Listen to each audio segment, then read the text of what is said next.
Lo que ha pasado en los últimos 2 o 3 días es una nueva confrontación entre Irán y Estados Unidos.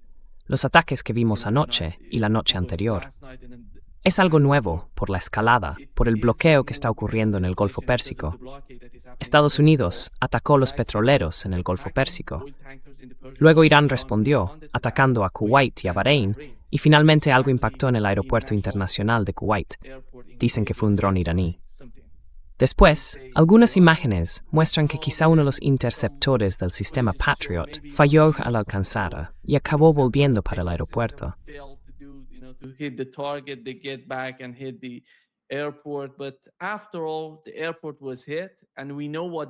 Pero al fin y al cabo, el aeropuerto fue atacado. Y sabemos lo que están haciendo con el aeropuerto internacional de Kuwait. Están enviando allí muchas armas, usándolo como base. Están mandando armas, de todo. Además, hubo algunos petroleros en el Golfo Pérsico que fueron alcanzados por misiles y drones iraníes. Esta es la fase actual de la guerra. Lo que ha pasado últimamente, y que me parece mucho más atrevido, es la actitud del gobierno iraní. Porque si miras, por ejemplo, al general Keane, cada vez que abres algún video de Fox News en YouTube, está hablando de la guerra, de cómo Estados Unidos puede seguir con esta guerra.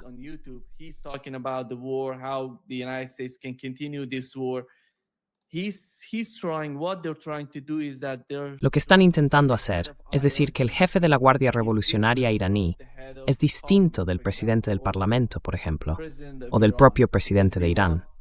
Lo hacen porque quieren negociar, pero la Guardia Revolucionaria no quiere negociar. Por eso nos están atacando en el Golfo Pérsico. Esto es completamente distinto de lo que Irán está diciendo. Es totalmente diferente del escenario iraní. Ellos nos dicen que Estados Unidos les está atacando y por eso están respondiendo. ¿Y cómo ves tú la situación en Oriente Medio a medida que pasa el tiempo? Donald Trump no quiere esta guerra. Sabe que es una guerra perdida y que con el tiempo la situación va a empeorar. ¿Cuál es tu interpretación de todo esto?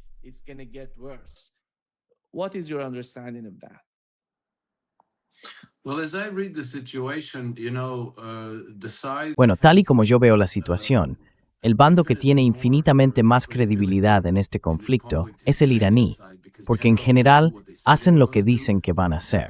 Sus posiciones no cambian 3 veces al día. Y esa idea de que Irán está de algún modo dividido entre el ala realmente fanática e intransigente de la Guardia Revolucionaria y el gobierno civil razonable que quiere negociar con Estados Unidos, me parece una fantasía interesada que ellos mismos se han inventado solo para poder decir, sí, estamos negociando, todo va de maravilla. Pero ya sabes, están esos fanáticos de la Guardia Revolucionaria que hay que apartar de alguna manera. IRGC fanatics that need to be somehow sidelined. I think that the truth is that there's a lot more divergence. Creo que la verdad es que hay mucha más divergencia en los enfoques del lado occidental, porque tienes, y no sé exactamente cuál es la posición de Trump en esto, pero tienes una parte del gobierno que entiende que esta es una guerra perdida. Algo que deberían haber comprendido antes de empezarla. Todo el mundo lo sabía. Y luego está lo que yo llamaría la conspiración anglo-sionista, que quiere acabar con Irán, cambiar su régimen y tomar el control político, porque es el obstáculo a la hegemonía del imperio occidental en Asia Occidental. Y también es un obstáculo para que se apropien de la riqueza iraní. Irán es el 5º país más rico en recursos naturales. Tiene una población muy numerosa, muy bien formada, y bueno, hay mucho que tener en cuenta ahí. Así que el conflicto está en Occidente. Irán está librando una batalla existencial. No hay conflicto.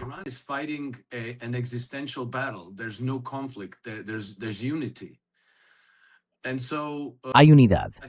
Y creo que a medida que Irán ha comprendido que tiene el poder dominante en la región, ahora quiere poner fin a los últimos 120 años de acoso por parte de los colonialistas occidentales. Quieren expulsar los recursos militares occidentales de la región y diseñar una arquitectura de seguridad completamente nueva, coherente con lo que también buscan sus socios Rusia y China. Y así empezar un nuevo siglo euroasiático, un orden mundial multipolar en el que los países cooperen y comercien entre sí en paz, en lugar de estas guerras constantes, interminables, que casi siempre son provocadas por Israel y por Estados Unidos. Pero eso sí, nunca debemos olvidar al Reino Unido, porque siempre está presente en la ecuación. The British side, because they are always there in the equation. I don't know why they get a pass that nobody looks at. No entiendo por qué a ellos se les deja pasar, porque nadie los mira, nadie habla de ellos, pero están muy implicados. Y normalmente lo están de formas más dañinas que Estados Unidos. El papel de Estados Unidos es muy visible, porque entra en acción cuando llega el momento de usar la fuerza bruta y empezar a lanzar bombas.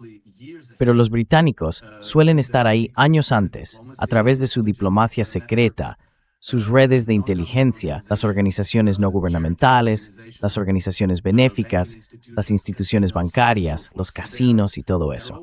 Así que siempre están presentes, y luego llega a Estados Unidos, normalmente como un gigante torpe, con una comprensión muy limitada de la región, cuando toca traer los grupos de portaaviones y empezar a lanzar bombas y misiles. Carrier strike groups and dropping bombs and launching missiles.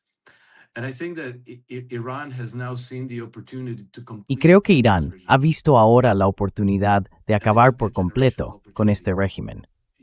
Y esto podría ser una oportunidad generacional, una ocasión única en la vida para crear un futuro totalmente nuevo para la región. Creo que quizá mucha gente fuera de Irán, en la región, también lo ha entendido así. Por eso estamos viendo una cooperación inestable, incluso entre los miembros del Consejo de Cooperación del Golfo, con Estados Unidos y la OTAN. Tal vez la excepción aquí sea Emiratos Árabes Unidos. Pero ¿qué son los Emiratos? Es un reino feudal, un feudo sin un ejército real, sin una fuerza real. Aparte del dinero, no tienen nada, así que es muy probable que no sobrevivan a este conflicto.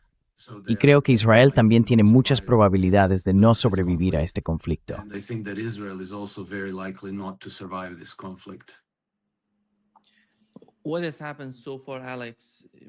Lo que ha pasado hasta ahora, Alex, tanto en el plano militar como en el económico en Estados Unidos, tú recordarás que antes de que empezara esta guerra, Donald Trump dijo, somos independientes, no necesitamos el petróleo que viene de otros países. Pero esa no es la realidad en Estados Unidos, porque el petróleo que tienen allí es un tipo de crudo ligero que no sirve, por ejemplo, para producir diésel. Otro punto es que, desde que comenzó la guerra, Donald Trump tuvo que liberar parte de las reservas de petróleo que tenían en el país para equilibrar el mercado. Así que está utilizando eso mientras la guerra continúa. Y una de las principales razones por las que decidió levantar las sanciones al petróleo ruso y al iraní fue precisamente ese mismo problema, que necesitan recibir petróleo del exterior.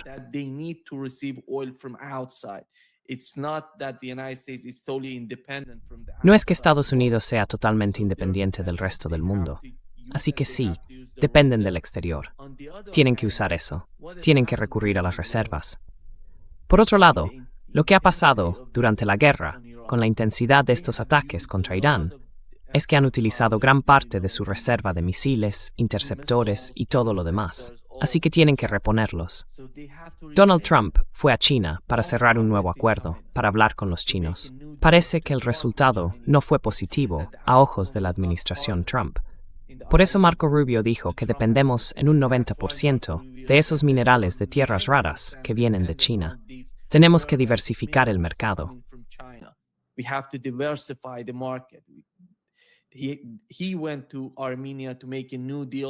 Fue a Armenia para cerrar un nuevo acuerdo sobre los minerales, pero Armenia no puede ofrecer a Estados Unidos lo que ofrece China. Ese es el problema al que se enfrentan. Por un lado, en lo económico, en lo militar y también internamente, con las elecciones de mitad de mandato. Donald Trump sabe que, si pierde eso, lo van a someter a un juicio político e incluso podría ser destituido del poder. Esa desesperación se nota en cómo Irán intentó hacer algo con Israel, porque Israel había anunciado que quería atacar Dai en el Líbano. Entonces, Irán presionó a Donald Trump. Trump llamó a Netanyahu y le dijo, no hagas eso. Y justo anoche supimos si hay un nuevo acuerdo entre el Líbano e Israel.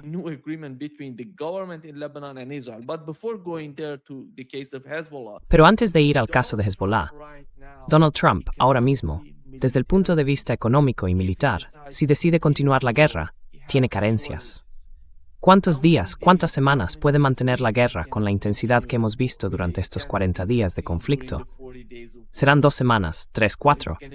Y después de eso, ¿están preparados? Porque las reservas van a quedar completamente agotadas. Además, la economía no va bien.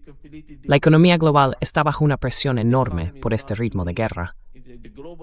¿Cómo ves que todos estos factores se combinan y acaban ejerciendo presión sobre el propio Donald Trump?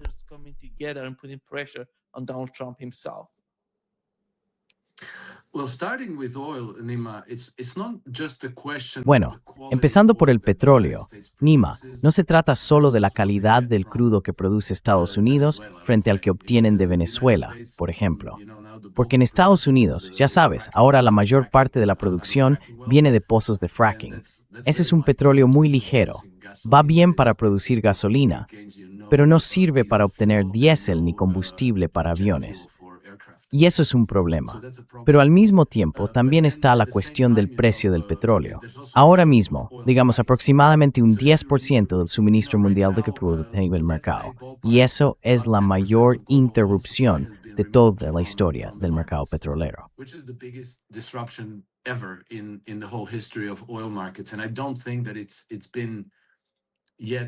Y no creo que eso se haya reflejado todavía del todo en los mercados del petróleo, porque incluso en 2022 el precio del crudo estaba en $120 y en 2008 llegó a 140. Ahora estamos rondando los $100 por barril de Brent, lo cual no es especialmente alto. Podríamos ver precios mucho más elevados en los mercados del petróleo. Pero si la guerra se intensifica, ya sabemos que una de las zonas que Estados Unidos e Israel han señalado como objetivo en Irán es su infraestructura energética. Y los iraníes han dicho que si eso ocurre, Irán destruirá la infraestructura energética de toda la región. Eso podría sacar del mercado mundial entre un 20 y un 22% adicional del petróleo crudo. ¿A dónde iría entonces el precio del crudo? Podría subir a 200, 300, incluso $500 por barril.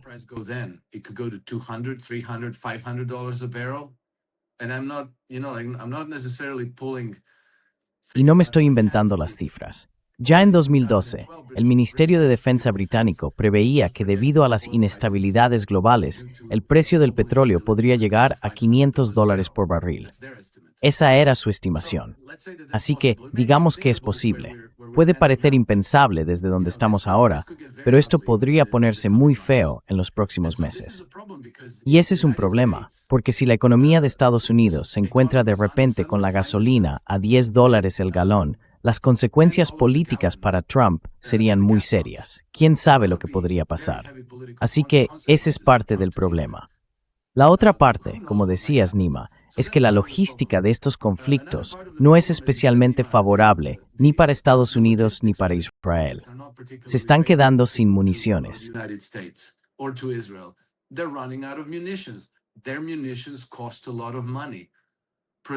Su munición cuesta muchísimo dinero.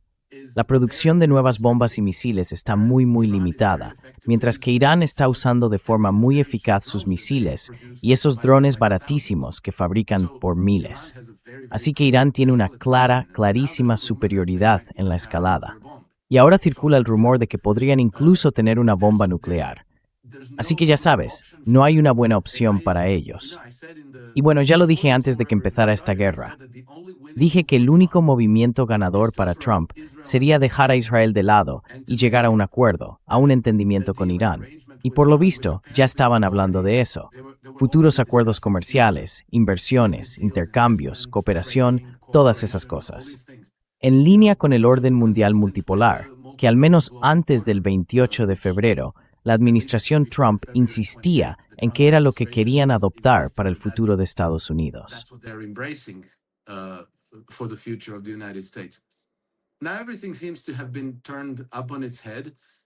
Ahora parece que todo se ha puesto completamente del revés. Y no entiendo muy bien en qué posición está Trump, porque no para de cambiar de postura, de un lado a otro. Pero no puedo dejar de notar que la estrategia estadounidense cambió de forma radical a finales de 2025. Y eso coincide con la reaparición de Jared Kushner, que vuelve a escena de la nada, sin ningún cargo oficial en el gabinete de Trump. Pero de repente, está al mando de las negociaciones más delicadas, con los rusos, con los iraníes. Y tenemos que recordar quién es Jared Kushner.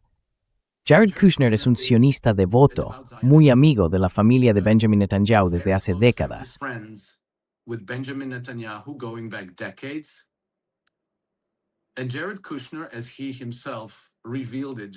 Y Jared Kushner, como él mismo reveló hace apenas unos días, también es muy amigo de Nathan Rothschild, lo que nos lleva otra vez a esa idea de que todos los caminos conducen a Londres.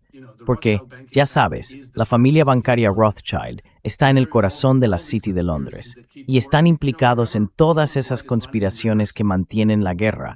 Donde quiera que la sangre humana corre a raudales, ese mismo apellido siempre aparece. También fueron los empleadores de Jeffrey Epstein. Así que todo empieza a mostrar el contorno de una fea conspiración sionista que ahora parece estar al mando de los acontecimientos.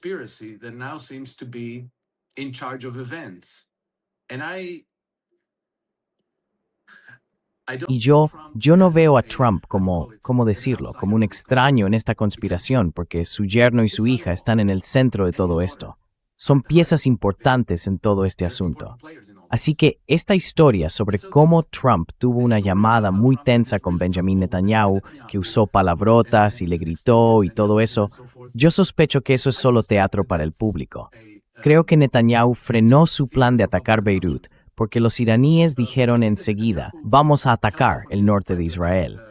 Y avisaron a todos los residentes, a todos los colonos del norte de Israel, que evacuaran porque se les venía algo muy serio encima. Creo que por eso Benjamin Netanyahu cedió, no porque Trump le gritara. Benjamin Netanyahu relented not because Trump yelled at him. Yeah. Alex, I think Alex, creo que, ¿cómo ves a Israel hoy? Porque antes de que empezara esta guerra, mucha gente en Estados Unidos, en el establishment, los neoconservadores, decían que Israel era el país más fuerte de Oriente Medio. Pensaban que el eje de la resistencia estaba derrotado, que ya no había Assad en Siria, que en Líbano. Bueno, que habían, ya sabes, eliminado a Sayed Hassan Nasrallah y a sus comandantes, y también a algunos líderes en Irán. Además, estaba el tema del Mar Rojo, con algún tipo de acuerdo entre Estados Unidos y los yemeníes. Israel era visto como el país más grande y más poderoso de Oriente Medio. Entonces, ¿qué es Israel hoy, después de la guerra que Netanyahu llevaba tanto tiempo queriendo? ¿Cómo ves a Israel ahora, comparado con lo que era antes?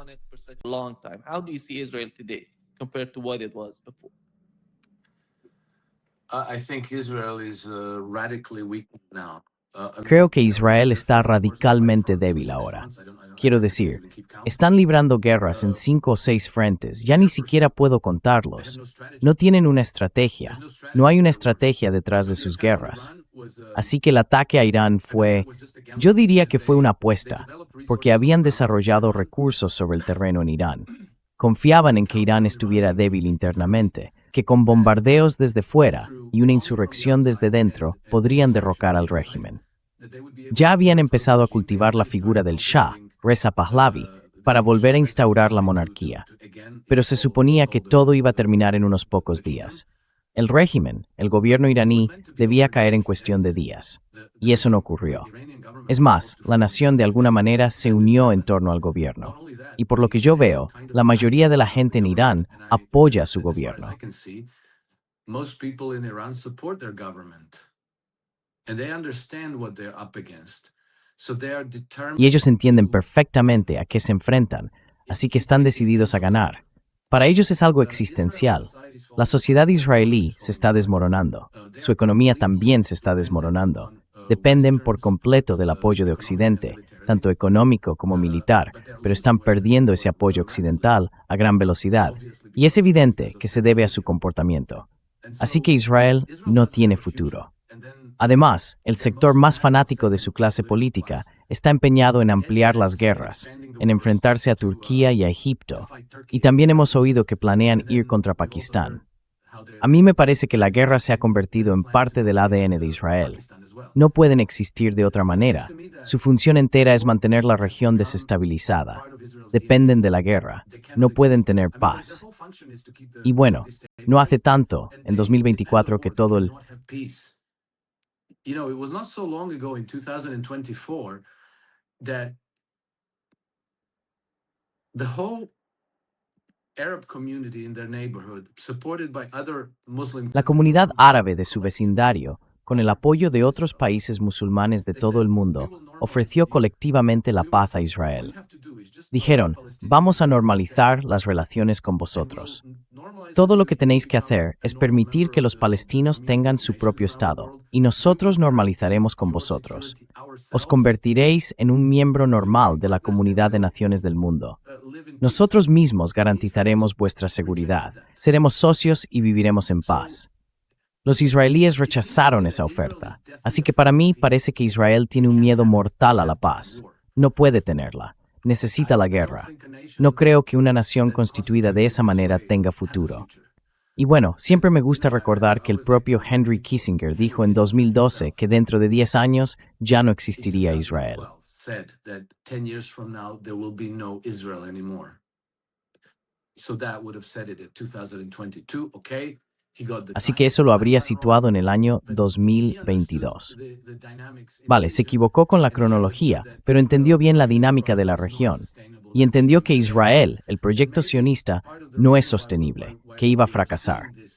Y quizá parte de la razón por la que estamos viendo este terrible deterioro de la seguridad en la región sea porque Israel está desesperado, porque ellos mismos entienden que están fracasando, que se están muriendo.